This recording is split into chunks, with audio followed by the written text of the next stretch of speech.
آج ہم مغل دور کے فرنیچر اور اس کے کارخانوں کی دنیا میں داخل ہوتے ہیں۔ ایک ایسی دنیا جہاں کرسی، تخت، صندوق، پردے کے ڈنڈے، ممبر، جھروکوں کے فریم اور محل کے اندر کا سارا لکڑی کا ساز و سامان صرف استعمال کی چیز نہیں تھا، بلکہ طاقت، رتبے اور جمالیات کی علامت تھا۔ بابر سے لے کر بہادر شاہ ظفر تک مغل دربار میں فرنیچر ایک باقاعدہ پیداواری نظام کے تحت تیار ہوتا رہا، جسے ریاستی کارخانہ نظام سہارا دیتا تھا، یعنی شاہی ورک شاپس جہاں مخصوص اشیاء سرکاری نگرانی میں بنتی تھیں۔ مغل کارخانہ system, Imperial work shops. Mughal دور میں فرنیچر کا تصور یورپی انداز جیسا نہیں تھا، جہاں ہر کمرے میں بھاری میز کرسی ہو۔ ابتدائی مغل اور وسط ایشیائی روایت میں زمین پر بیٹھنے، گاؤ تکیوں، قالینوں اور نیچی نشستوں کا رواج زیادہ تھا، مگر اس کا مطلب یہ نہیں کہ لکڑی کا کام کم تھا۔ دربار، محل، مسجد، مزار اور امراء کے گھروں میں لکڑی کی کاریگری انتہائی اعلیٰ سطح پر موجود تھی، بس اس کی شکل مختلف تھی۔ تخت، پلنگ، چوکی، صندوق، دروازے، جھروکے، پردہ فریم، کتابی الماریاں، رحل اور دیواری پینل۔ بابر کے زمانے میں مغل ذوق تیموری اور ایرانی روایت سے متاثر تھا۔ لکڑی کا کام زیادہ تر عملی نوعیت کا تھا۔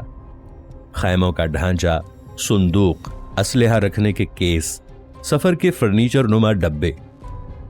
چونکہ ابتدائی مغل دربار نیم فوجی اور متحرک تھا، اس لیے پورٹیبل فرنیچر اہم تھا، یعنی ایسا سامان جو ساتھ چل سکے۔ یہی وجہ ہے کہ صندوق سازی اور لکڑی کے مضبوط کیس مغل کاریگری کا ابتدائی حصہ رہے۔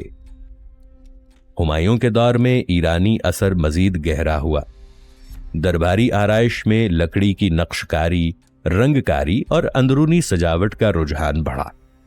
واپسی کے بعد جب دربار دوبارہ منظم ہوا تو محل کے اندرونی حصوں، خاص طور پر نجی کمروں میں لکڑی کے نفیس کام کا استعمال بڑھا۔ یہی وہ مرحلہ ہے جہاں سے ہم درباری آرڈر پر بننے والی اشیاء کا سراغ زیادہ واضح دیکھتے ہیں۔ اکبر کے دور میں یہ سب ایک منظم نظام بن جاتا ہے۔ شاہی کارخانے، جنہیں کارخانہ کہا جاتا تھا، صرف کپڑا یا اسلحہ نہیں بناتے تھے، بلکہ محل اور دربار کے لیے ساز و سامان بھی تیار کرتے تھے۔ آئین اکبری میں مختلف شاہی کارخانوں کا ذکر ملتا ہے، جہاں دربار کے لیے ضروری اشیاء تیار ہوتی تھیں۔ ان میں فرنیچر نما اشیاء، لکڑی کے ڈھانچے، سجاوٹی کام اور درباری استعمال کی چیزیں شامل تھی۔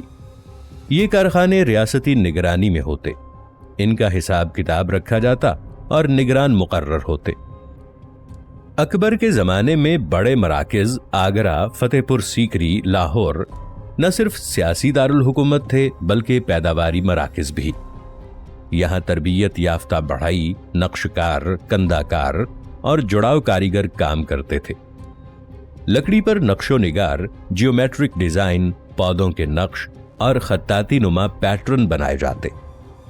بعض اشیاء پر سونے کا پانی، رنگین لاک یا ہاتھی دانت کی جوڑائی بھی کی جاتی۔ جہانگیر کے دور میں جمالیاتی ذوق اپنے عروج پر پہنچتا ہے۔ مصوری، باغات اور آرائش کے ساتھ اندرونی سجاوٹ بھی نفیس ہوتی ہے۔ اس دور میں لکڑی کے کام میں باریک نقش، قدرتی شکلوں کے ڈیزائن اور انلے ورک زیادہ نظر آتا ہے۔ جہانگیر اور اس کے بعد شاہ جہان کے زمانے میں محلوں کے جھروکے، دروازے اور اندرونی پینل اتنی نفاست سے بنے کہ وہ خود فن پارہ بن گئے، صرف تعمیراتی حصہ نہیں رہے۔ شاہ جہان کا دور مغل آرائش کا سنہرا زمانہ مانا جاتا ہے، اور یہ بات فرنیچر اور لکڑی کے کام پر بھی صادق آتی ہے۔ تاج محل، دہلی کے محلات اور آگرہ کے شاہی کمروں میں جو لکڑی کا کام ہوا، وہ سنگ مرمر کے ساتھ مل کر ایک مخلوط جمالیات بناتا ہے۔ اس دور میں تخت، پلنگ، رحل، قرآن سٹینڈ، درباری نشستیں اور شاہی صندوق انتہائی اعلیٰ معیار پر بنتے۔